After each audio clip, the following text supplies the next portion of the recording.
Hello everyone, I'm Aditi from myonlineshiksha.com. I hope you're doing well and keeping safe. आजकल India में हर घर में at least एक engineer तो होता ही है, पर चिराग जो कि इस जेई मेंस के टॉपर रह चुके हैं, वो कहते हैं कि जेई एंट्रेंस एग्जाम्स काफी टफ होती है। पर क्या ये वाकई में इतनी टफ है? क्या इनके प्रिपरेशंस में बहुत चैलेंजेस होते हैं? आई नो आपके दिमाग में भी काफी सवाल होंगे, तो इन्हीं सवालों के जवाब देने के लिए आज हमारे साथ है one of a knowledge partners mister Rahul Kumar sir. Rahul Kumar sir IIT JEE के कोच हैं और वो एंट्रेंसेस के लिए बच्चों को तैयार करते हैं। I welcome you sir on behalf of myonlineshiksha.com.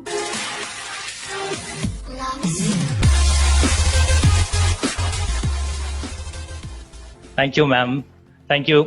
काफ़ी अच्छा लग रहा है मुझे यहाँ पे आके कि हमारे कोर्स जो है वो लॉन्च हो रहे हैं और उसके बारे में मुझे बताने का मौका मिल रहा है। जी आप जो भी सवाल बच्चों की तरफ से हो सकते हैं वो आप जरूर पूछिए और हम लोग उसको एक एक करके आंसर करने की कोशिश करेंगे। जी sir, I am so glad to have you sir. Sir देखते हैं, मतलब अभी ही रिसेंट में जेई मेंस का पेपर हुआ है, तो आपके हिसाब से वो कैसा था? मतलब इजी था, टफ था according to the previous year, compare to the previous year? काफी चैलेंजिंग था, कैसा रहा इस बार का पेपर? देखिए, इस बार का भी पेपर जो है ना वो नॉर्मल था, जैसा जिस तरीके से हर साल होता है, कोई नया बात नहीं थी, सारी चीजें वैसे ही थी। कुछ बच्चों को हमेशा टफ लगता है और इस चीज को तो आप हटा नहीं सकते हैं, क्योंकि डेफिनेटली जो है सब बच्चों को नहीं आएगा, सारे क्वेश्चंस नहीं कर पाएंगे बच्चे जिनकी तैयारी अच्छी नहीं हुई है। तो हो सकता है कि कुछ लोगों को टफ लगे, बट क्वेश्चन बिल्कुल टफ नहीं था। जो चीजें जैसे अगर आपने प्रिपेयर किया है तो आपको मुश्किल नहीं जाएगी। राइट। मतलब ओवरऑल तो मतलब बच्चे काफी खुश रह चुके होंगे। और सर ऑफ कोर्स ये एग्जाम्स काफी, मतलब हमने भी देखा है, मैंने भी दी हुई है, तो मैं भी जानती हूँ कि काफी टफ होती है एग्जाम। तो सर क्या प्रेपरेशंस हम कर सकते हैं? जैसे आपके काफी कोर्सेज हमारे माय ऑनलाइन शिक्षा पे है जो फाउंडेशन कोर्सेज है, जैसे 10th के है, आपने पॉलिनोमियल्स पे बात करी है, आपने ट्रिग्नोमेट्री सिखाया है, काफी कोर्सेज अच्छे हैं। तो सर ये फाउंडेशन कोर्सेज है, तो प्रेपरेशन क्या होनी चाहिए कोई भी आईआईटी जेई के एंट्रेंस के लिए, ताकि बच्चा प्रिपेयर्ड होके एकदम जाए एग्जाम्स देने के लिए? जी, मैं आपकी बात समझ पा रहा हूँ। देखिए, ये जो आईआईटी जेई को लेके जो प्रिपेयर करते हैं बच्चे, एक्चुअली वो 2 साल नहीं प्रिपेयर कर रहे होते हैं, आफ्टर 10th नहीं हो रहा होता है। स्लोली जो है ना, ये चीज बहुत पहले से चल रही होती है, 9th 10th से ही आपकी तैयारी स्टार्ट हो जाती है। और इसीलिए हमने ये फाउंडेशन कोर्स, ये जो 9th 10th का जो हमने सिलेबस है, इसको हमने फाउंडेशन कोर्स रखा है। ये पर्पस यही है कि आप उस तरीके के कॉम्पिटिटिव एग्जाम के लिए प्रिपेयर कर रहे हैं तो आपकी फाउंडेशन भी उतनी मजबूत होती जाए, कि अचानक आपके पास 9th 10th के बाद ये ना आए कि आप उस समय प्रिपेयर कर रहे हैं जेई, आप उस समय नहीं कर रहे हैं। अगर आप हमारे कोर्स के थ्रू जा रहे हैं तो आप डेफिनेटली, आपकी तैयारी अभी से चल रही है। Right, absolutely. तो आपके जो कोर्सेज अभी हम लोग, ऑफ कोर्स आपके आईआईटी जेई के एंट्रेंस के जो कोर्सेज है वो हम लॉन्च करने वाले हैं, और हम काफी खुश है क्योंकि आप काफी एक्सपीरियंस्ड कोच है और आप सिखा चुके हैं काफी बच्चों को। तो सर आप क्या एस्पेक्ट्स इन चीजों में, इन कोर्सेज में कवर करने वाले हैं जो बेनिफिट करेंगे काफी सारे बच्चों को? जी हाँ। देखिए, जो इनका सीबीएसई जो रिकमेंड करती हैं बुक एनसीईआरटी, डेफिनेटली एनसीईआरटी तो हम लोग कवर करेंगे ही वहाँ पे, क्योंकि उसके बेसिस पे आपके स्कूल एग्जाम्स होंगे और वहाँ पे भी अच्छा करना बहुत जरूरी है। अगर आप वहाँ पे अच्छा नहीं कर पा रहे हैं तो आपका कॉन्फिडेंस बूस्ट अप नहीं हो पा रहा है, तो वो भी बहुत जरूरी पार्ट है। लेकिन बात वहीं पे रुकेगी नहीं। अगर आप इस कोर्स के साथ जा रहे हैं तो डेफिनेटली आपका एक तो फाउंडेशन स्ट्रांग हो रहा है, आप एनसीईआरटी वगैरह सब कुछ सॉल्व कर रहे हैं, प्लस हमने यहाँ पे पास्ट ईयर के कुछ क्वेश्चंस इंक्लूड किया हुआ है, कॉन्सेप्ट बिल्डअप करके हमने कुछ चीजें इंक्लूड किया हुआ है। ये सारी चीजें आपको मदद करेंगी कि आपके स्ट्रॉन्ग फाउंडेशन के लिए। स्ट्रॉन्ग फाउंडेशन अगर नहीं है तो आप मतलब ही नहीं समझ पा रहे हो। जैसे अगर मैं बात करूं बहुत स्पेसिफिकली, कि अगर आप 9th क्लास का आप देख रहे हैं कि अगर आप फिजिक्स पढ़ रहे हैं, वहां पे आपका मोशन बहुत क्लियर नहीं है, जस्ट आपने फॉर्मूला पढ़ लिया और उसके हिसाब से आपने 2-4 क्वेश्चन कर लिए, शायद एनसीईआरटी भी हो जाए, बट उसी का बड़ा रूप आपको क्लास 11th में मिलेगा और वहां पे आप खो जाएंगे कि आपको नहीं आता है ये चीज। उसमें बड़ी छोटी छोटी सवाल पूछी जा सकती है। तो वहां पे इन चीजों से बचने के लिए, ये समस्याओं से बचने के लिए आपको अचानक 11th में ये चीज ना फेस करना पड़े, आपको हम 9th से ही ये फेस करवा रहे हैं। इसी तरीके से 10th में होंगे, इसी तरीके से फिर 11th 12th बाकी कोर्सेज में भी रहेंगे। Correct sir. बहुत जी आपने बहुत ही ज्यादा इम्पोर्टेंट, और ये एक्चुअली ये पेरेंट्स को ज्यादा सुननी चाहिए ये चीज, क्योंकि पेरेंट्स क्या करते हैं इनिशियली बहुत ज्यादा लीनियंट हो जाते हैं और देखते नहीं है बच्चों की पढ़ाई की तरफ, फिर बाद में एकदम से 10th में उनको एकदम से they get they rise up and they से कि नहीं अभी तो बच्चों ने पढ़ना चाहिए वगैरह, बट उनको पता ही नहीं होता कि कंसेप्ट्स तो बेसिक से ही कवर करने चाहिए, क्लियर करने चाहिए। डेफिनेटली बहुत सारे पेरेंट अवेयर हैं इन चीजों को लेके, लेकिन बहुत सारे पेरेंट को नहीं लगता है, उनको लगता है कि 10th के बाद होती है तैयारी। जी जी 10th के बाद नहीं होती, ये आपका 9th से ही स्टार्ट है। बहुत लोग तो 8 से कर रहे हैं और उसका फायदा उसको डेफिनेटली मिलता है, क्योंकि वो समय दे रहे हैं और डेफिनेटली वो जो समय उनको जा रहा है उस चीज को सीखने में, वो चीज आप कहीं से भरपाई नहीं कर पाएंगे। तो क्लास 10th के बाद स्टार्ट करना जो है मुझे तो बहुत बेनिफिशियल नहीं लगता है। अगर आप जेई को टारगेट कर रहे हैं, अगर आप नीट को टारगेट कर रहे हैं, तो आपको पहले से ही प्रिपेयर करते रहना पड़ेगा। एटलीस्ट आपकी माइंडसेट वैसी हो जाए, आपको सीधे 10th क्लास में आपको आईआईटी के क्वेश्चन नहीं सॉल्व करने, बट आपको उसका तरीका समझ जाना है जी। तो हमने ये चीज हमारे कोर्स में कवर किया हुआ है। हमने बहुत सारे ऑब्जेक्टिव क्वेश्चंस वहां पे करवाए हुए हैं, क्योंकि आप देखेंगे कि जेई के में सब सारे 25 क्वेश्चन आपके ऑब्जेक्टिव रहते हैं, और वो जो 5 क्वेश्चन है लास्ट के जो जिसमें कि आपको वैल्यू लिखना होता है, वो भी ऑब्जेक्टिव ही है, आपको आंसर ही लिखना है केवल। तो आपको पता होना चाहिए कि आपका टाइम कैसे मैनेज हो रहा है। टाइम अगर आप मैनेज नहीं कर पा रहे हो, अगेन वही बात है कि आप हो सकता है कि आप 5 के 5 क्वेश्चन सही कर पाए, लेकिन 5 ही क्वेश्चन आपका हो रहा है, फाइनली वो 5 काउंट हो रहा है। तो आपको इन चीजों पर भी ख्याल रखना पड़ेगा कि आपका टाइम मैनेजमेंट कैसे है।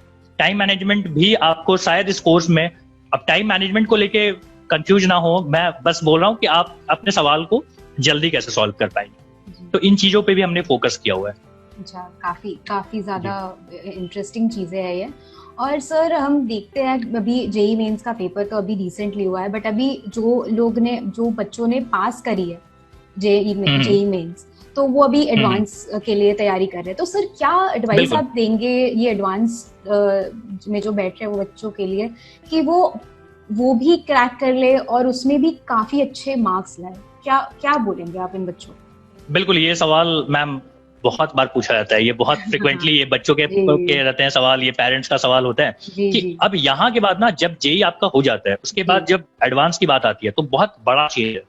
अब बड़ा चेंज ये है कि जेई में आप हर टॉपिक पे, हर चैप्टर को पे कॉन्सेंट्रेट करते हैं, क्योंकि हर टॉपिक से, हर चैप्टर से एक सवाल बन के आता है। एडवांस में ऐसी बात नहीं है। एडवांस में आपको अलग अलग टाइप की स्ट्रेटेजी जो है अपनानी पड़ेगी। वहां पे क्या हो जाएगा कि आपको जो बहुत अच्छा आता है आप उसी पे कॉन्सेंट्रेट कीजिए।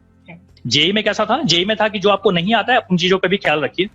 एडवांस में है कि जो चीज आपको नहीं आती है, जिसमें आपको लगता है कि आप बहुत अच्छा नहीं कर पाते हो, तो छोड़ो दोस्तों, आपका बहुत बड़ा परसेंटेज कवर हो जाएगा उन चीजों से भी जहां से आपको आता है। और जो आपको आता है उसको आप टॉपिक वाइज लिस्ट कर लीजिए, फिर उसके बाद आप उसी पे कॉन्सेंट्रेट कीजिए। आपके पास हार्डली जो डेडिकेटेड टाइम होता है जेई के एडवांस के लिए आपको शायद 20 या 30 दिन का, 1 महीने का मान लीजिए, 1 महीने का आपको समय मिलता है। 1 महीने का हालांकि नहीं मिलता है, 20 से 25 दिन का क्या होता है क्या, बट आप उस 25 दिन को आप प्लान कर लीजिए कि आपको यही चीजें पढ़नी है। जो चीजें आपको लग रहा है कि आपका अच्छा नहीं है, डेफिनेटली छोड़ दीजिए। अगर स्टूडेंट्स इसको वॉच कर रहे हैं तो डेफिनेटली मैं उनको बता रहा हूँ कि आप उन टॉपिक को छुए ही ना, आप रहने दीजिए उसको। वो अगर आप छोटा सा ज्ञान ले भी लेंगे ना, तो एडवांस में आपसे वो छोटा सा ज्ञान पे बात नहीं होगी, वहां पे लंबा चौड़ा डिस्कशन होगा, तो आप उनको जाने दें। राइट, एब्सोल्युटली सर, बहुत ही आपने इंसाइटफुल चीज कही है।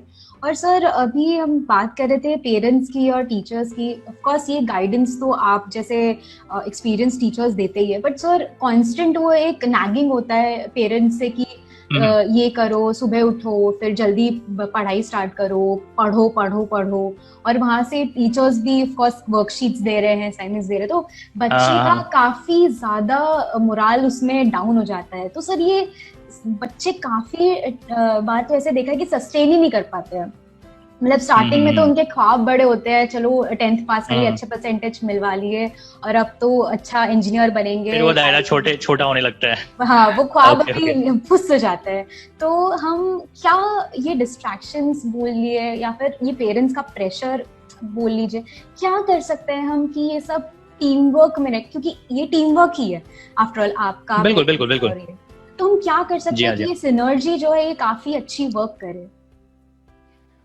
देखिए, इसमें बहुत सारे फैक्टर्स हैं। मतलब हम लोग एक पहलू पे बात करना उचित नहीं होगा, बहुत डिटेल डिस्कशन है, बट कुछ बातों को ना हम लोग यहाँ पे लिस्ट कर सकते हैं, जिन पे हम लोग जो मुझे अभी ध्यान में आता है कि ये चीज आप बच्चे कर सकते हैं।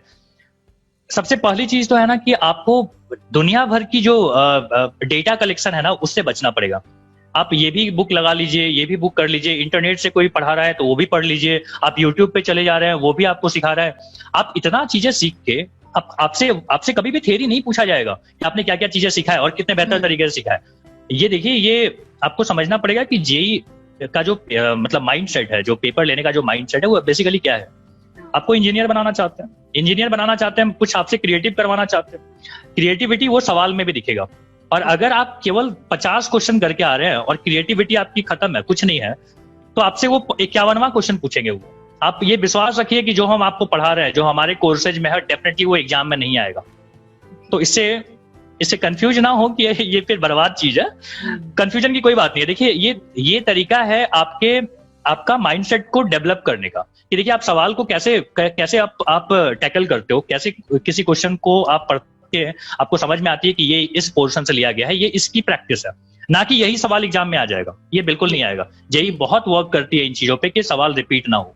तो पहली बात तो आगे कि पहला जो पॉइंट था वो यही था कि आप जो डेटा कलेक्शन आप करते हो, ढेर सारे क्वेश्चंस और डीपीपीज और बाकी चीजें, आप किसी एक पे भरोसा करें। अगर आप किसी कोचिंग में जा रहे हैं, आप कोचिंग वालों पे भरोसा कर लीजिए। अगर आप हमारे कोर्स के साथ हैं तो डेफिनेटली आप सब कुछ हम पे छोड़िए कि हम आपके लिए प्लान कर रहे हैं, हम आपके लिए अच्छे क्वेश्चंस का कलेक्शन लेके आ रहे हैं। ये सब अगर आप कर लेते हो, उसके बाद आपको मन करता है तो आप सवाल ले सकते हो। बट आप यूं ही अननेसेसरी जो है यूट्यूब पे आप जा रहे हो, अलग अलग कोर्सेज देख रहे हो, इससे कोई फायदा नहीं होगा। तो इन चीजों से अगर आप बच लेंगे तो मुझे लगता है कि बहुत हद तक आप डिस्ट्रैक्शन से बच जाओगे।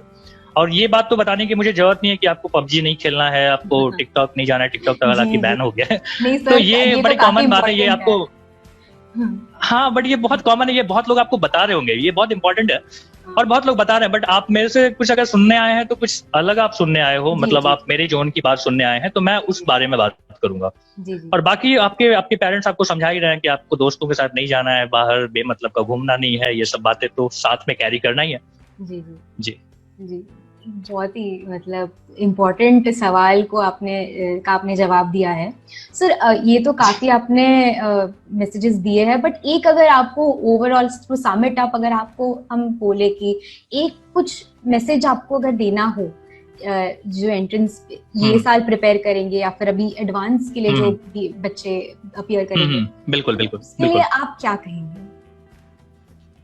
देखिए, जो एडवांस के लिए प्रिपेयर कर रहे हैं, जिनका जेई में सिलेक्शन हो चुका है, उनके लिए बड़ा इंपॉर्टेंट मैसेज है कि अगर आपको लग रहा है कि कोई चीजें आपको नहीं आ रही हैं तो आप घबराएं नहीं, क्योंकि अगर आप यहाँ पे कॉन्फिडेंस लूज कर देंगे तो आपका डेफिनेटली सिलेक्शन नहीं हो पाएगा। तो आपको जो आता है, क्योंकि आपने जेई क्रैक किया हुआ है, आपको बहुत कुछ आती है, तो आप उस कॉन्फिडेंस को लेके आप थोड़ा सा पेपर वर्क कर लें कि आपको क्या क्या चीजें आती हैं, कौन कौन सा टॉपिक आपको आता है। आपको पता, स्टूडेंट को पता होता है मैम कि क्या क्या चीजें उनको आती हैं। हाँ। आप उसको पहले लिस्ट कीजिए। आप यूं ही पेज नंबर 1 से स्टार्ट मत कर दीजिए कि पेज नंबर 1 से पढ़ रहे हैं, आपका कभी नहीं हो पाएगा, तैयारी हो ही नहीं पाएगी। आपको बड़ी लड़ाई लड़नी है, आपकी स्ट्रेटेजी आपके पास होना चाहिए। यूं ही आप नई तलवार लेके निकल जाएंगे। आपको पहले प्लान करना पड़ेगा कि आपके पास समय कम है, आपके पास 25 मिनट्स 25 डेज होते हैं, 30 डेज होता है, तो उसमें आपको प्लान करना पड़ेगा। तो आप प्लानिंग पे जरूर काम करना। बहुत सारे बच्चे होते हैं मैम कि जो स्टार्ट नहीं कर, प्लानिंग ही पार्ट नहीं कर पाते, उनके लिए कोई प्लान और कर रहा होता है, मतलब उनके मॉम डैड कर रहे होते हैं। देखिए, आपकी प्लानिंग आपको पता है, आपके स्ट्रेंथ और आपके वीकनेसेस आपको पता है, तो आप उस पर ज्यादा बेहतर काम कर सकते हैं, ना कि कोई आपके बिहाफ में कोई दूसरा अच्छा प्लान नहीं कर सकता है आपके लिए। तो इन चीजों पे जरूर ख्याल रखिएगा कि आपकी प्लानिंग पार्ट बहुत अच्छा हो और उसके बाद आप स्टार्ट करो पढ़ना, कि आपको जो आता है आप उसी चीज पे करो। ओके, तो ये शायद ये पेरेंट्स के लिए ज्यादा इम्पोर्टेंट मैसेज रहा है, क्योंकि पेरेंट्स वही नाक करते रहते हैं और बच्चों को खुद की अगर प्लानिंग वो करे तो लॉन्ग रन में भी उनको ऑफ कोर्स बहुत ज्यादा, क्योंकि इंजीनियरिंग में आप एक बार चले गए तो फिर आपको खुद सेल्फ स्टडी करना ही है, फिर आपको तो कोई बोलेगा नहीं कि आप पढ़ो और आप जल्दी उठ के पढ़ो या फिर जग के पढ़ो।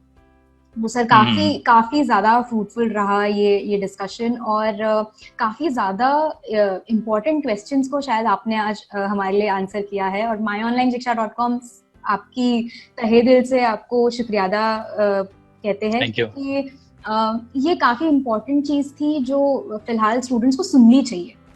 तो thank you so much sir. I hope आपने भी काफी एंजॉय किया ये इंटरव्यू। जी, मैंने काफी एंजॉय किया है। मतलब मुझे बहुत अच्छा लगता है कि अगर स्टूडेंट्स अगर सुन पा रहे हो तो उनको मैसेज देना। और डेफिनेटली हम लोग अपने कोर्स की भी बात हम लोग यहाँ पे कर रहे हैं, आप कोर्स ले सकते हैं, कोर्स के बारे में हमने बात किया ही है। सो ये जो अगर 11th क्लास के बच्चे देख रहे हैं जिनका कि अभी जेई बचा हुआ है, तो आप जरूर इन चीज़ों पे ख्याल रखिएगा कि ये कोर्स आपकी बहुत मदद कर सकता है। जी जरूर जरूर। तो जैसे ही सर ने कहा और हम तो कहते आ ही रहे, हमारे myonlineShiksha.com के पोर्टल पे सर के लेक्चर्स है, कोर्सेज है, और हम जल्दी इनके IIT JEE के एंट्रेंसेस के लिए भी कोर्सेज हम लॉन्च करने वाले हैं हमारी साइट पे। तो stay tuned for that and thank you so much for joining us for the interview and I hope आपके लिए ये काफ़ी हेल्पफुल रहा। एंड ऐसे ही बहुत सारे इंटरव्यूज हम जल्दी आपके लिए लाएंगे। So stay tuned for more. Till then, keep learning and keep growing. Thank you so much.